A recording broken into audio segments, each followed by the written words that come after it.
boyfriend wa kane amuhamagara. Muri abo boyfriend bose batatu n'abana navuga ko akinisha amara imitima yabo kubera ko ntabakunda, ariko umwe wa kane niwe akunda, niwe yimariyemo, niwe yihebeye.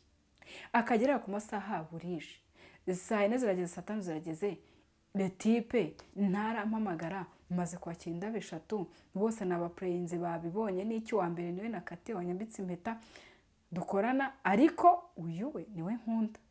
Kubera iki atari kumpamagara? Habaye iki? Byamugendekeye bite? Biramucanga.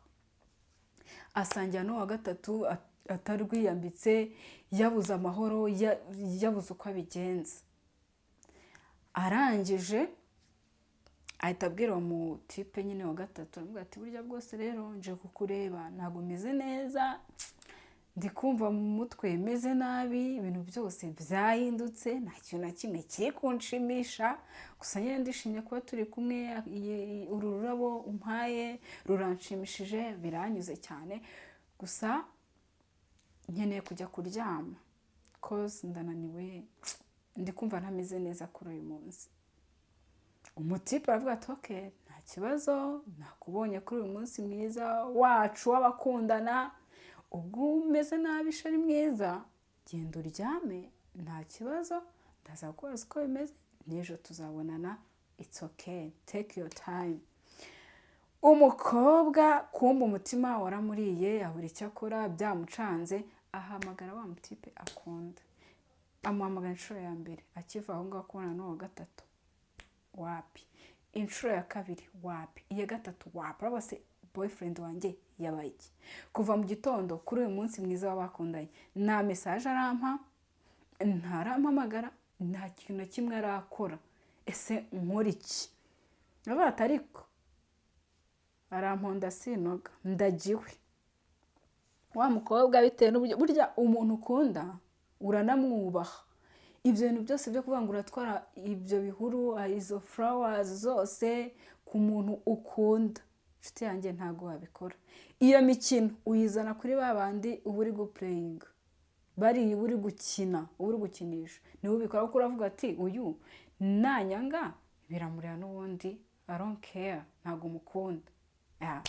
Umukobwa rero yahise avuga ati izi ndabo se ndazitsimba he, biragenda bite ko ntajya kureba uyu mu boyfriend mfite ibi bihuru? Yahise acaho, arabanza ajya mu rugo, ageze mu rugo asiga za ndabo iwabo. Asize ndabo iwabo, afata akamoto ajya kureba boyfriend we cause yarazi iwe ahatuye. Agezeyo, umukobwa yari afite urufunguzo. Basore mukundana n'abakobwa mutabafiteho gahunda, mukabahereza imfunguzo z'amazu yanyu, nimwe mwikoraho. Niba uzi ko ukundana n'umuntu, niba uzi ko uwo muntu mufiteho gahunda, ujye umuha urwo rufunguzo sinkubujije. Ariko niba uzi ko umucitinga ku bandi bakobwa, ujye ugira ute? Ujye urwimana. Umukobwa yageze ku mu boyfriend we, afungura inzu, mu kwinjira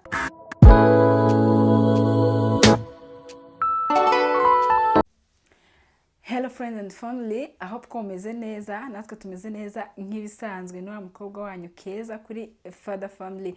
Nakubwira ngo utarakora subscribe, kora subscribe kugira ngo tujye tubasha kubana mu bintu byose tugenda ducisha hano kuri Father Family. Uyu munsi rero nje muri story zaranze umunsi wa Saint Valentin. Uriya munsi rero byari udushya, byari byiza kuri bamwe n'abandi. Ese wowe uriya munsi byakugendekeye bite? Ese wabonye ururabo? Ese wabonye impeta? Cyangwa wari uryamye uri kuririra mu myotsi? So uriya munsi rero hari story nyinshi zagiye zibaho. Ndatangira kuri story imwe, umuntu nawe bashe kuvuga izina yangejejeho kugira ngo nyicishe kuri Father Family.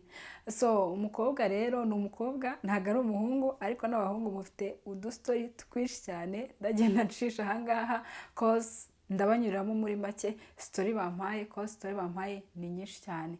So umukobwa kuri Saint Valentin yaratumiwe bisanzwe, atumirwa n'umusore bakorana, ambwira ati ndashaka duhuze dusangire kuri uyu munsi wa Saint Valentin.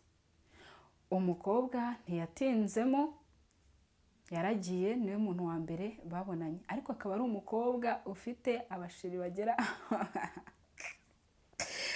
muri bane. Ariko icyo gihe ngo umutima we wari ugutera cyane uvuga uti mfasha Mana, mfasha runaka ntampamagare, runaka ntampamagare, runaka ntampamagare. Nuko nguko we mu mutwe, mu bwonko byari byajagaraye, byamushanze, arangije ajyana n'uwo bakoranaga. Agezeyo ariko bakoranaga akaba yari afite geste y'urukundo amwereka, ariko ataramwerurira cyane ngo we bajya mu bintu by'inkundo byimbitse.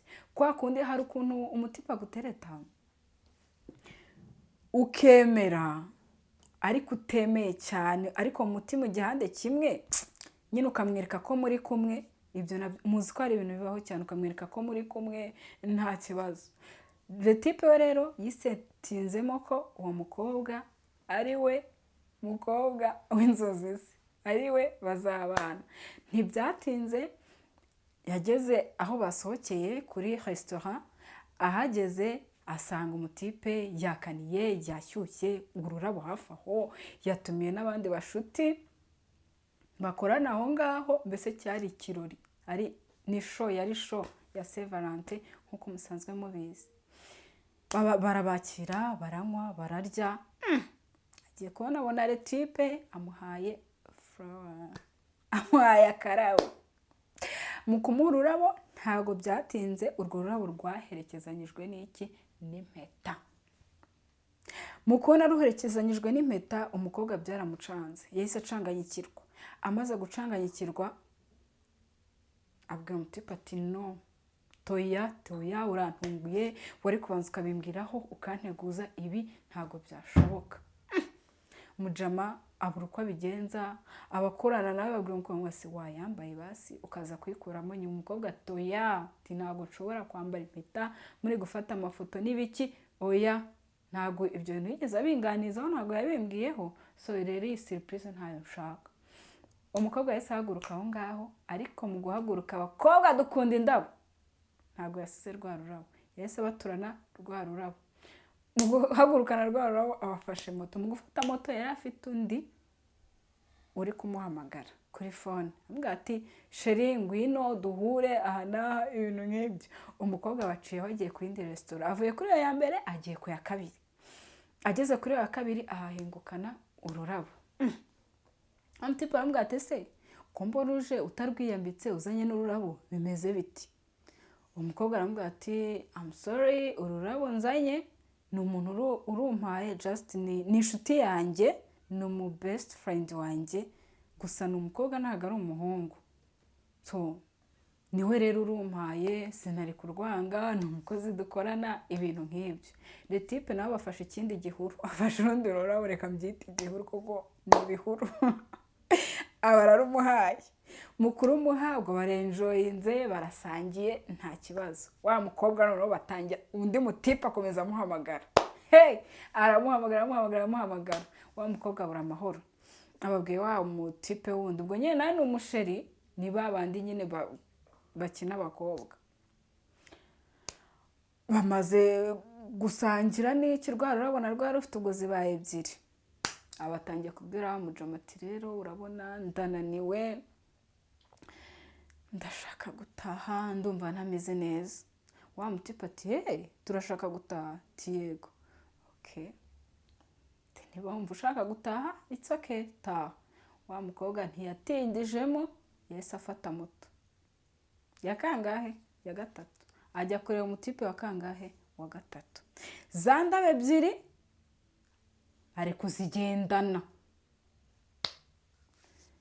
aba arakugendeye. Akimara kugendera ajya kuri uwo mutipe wa gatatu. Tipe wa gatatu akimubona ngo ati sweetheart, ibi bihuru ugendanye uri kugendana, izi ndabo uri kugendana bimeze bite? umukobwa ati biki habaye iki, ninde wapfuye, izo ndabo uri kugendana bimeze bite? Aramwesikoroka aramubwira ati sheri rero ku kazi aho abakozi dukorana twakoze akarori, urumva kuri uyu munsi wa Saint Valentin twakoze akantu k'agasho n'iki, duhanahana indabo, ibintu nk'ibyo. Izi ndabo nizo wampaye, nizo nkwiye ku kazi, wowe ntubigireho ikibazo, nta wundi mu boyfriend mfite, you know, ni wowe boyfriend wanjye. Nawe bamuhaye urwa kangahe? Urwa gatatu. Mu kumuha urwa gatatu ubwo izo ndabo zose zibaye zingahe? Zibaye indabo 3 afite aho ngaho, yabyishimiye, yenjoyinze. Arangije ategereza ko boyfriend wa 4 amuhamagara.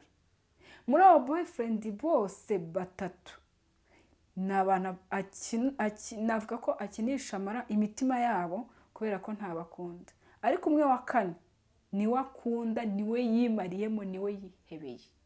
Akagera ku masaha burije, saa 4 zirageze, saa 5 zirageze, le type ntarampamagara, maze kwakira indabo 3, bose n'abapreyinzi babibonye, n'icyo wa mbere niwe nakate wanyambitse impeta dukorana, ariko uyu we niwe nkunda.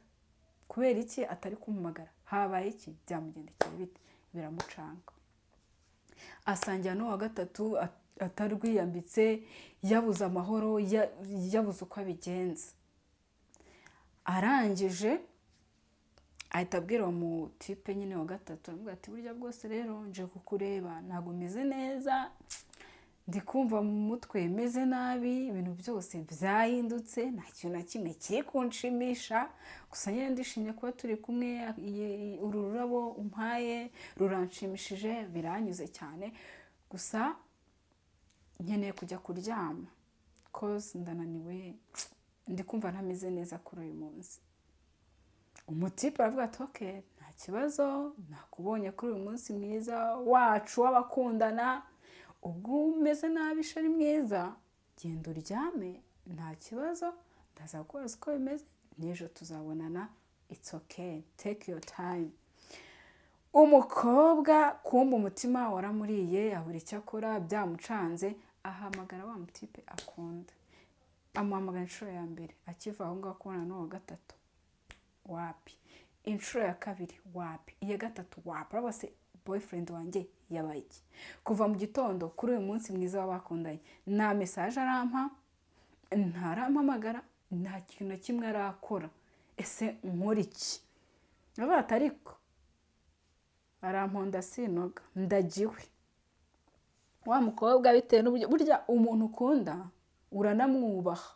Ibyo bintu byose byo kuvuga ngo uratwara ibyo bihuru, izo flowers zose ku muntu ukunda, nshuti yanjye ntago wabikora. Iyo mikino uyizana kuri babandi uba uri guplayinga, bari uri gukina, uri gukinisha, niwe ubikora kuko uravuga ati uyu nanyanga biramureba n'ubundi, I don't care, ntago mukunda. Umukobwa rero yahise avuga ati izi ndabo se ndazitsimba he, biragenda bite ko ntajya kureba uyu mu boyfriend mfite ibi bihuru? Yahise acaho, arabanza ajya mu rugo, ageze mu rugo asiga za ndabo iwabo. Asize ndabo iwabo, afata akamoto ajya kureba boyfriend we cause yarazi iwe ahatuye. Agezeyo, umukobwa yari afite urufunguzo. Basore mukundana n'abakobwa mutabafiteho gahunda, mukabahereza imfunguzo z'amazu yanyu, nimwe mwikoraho.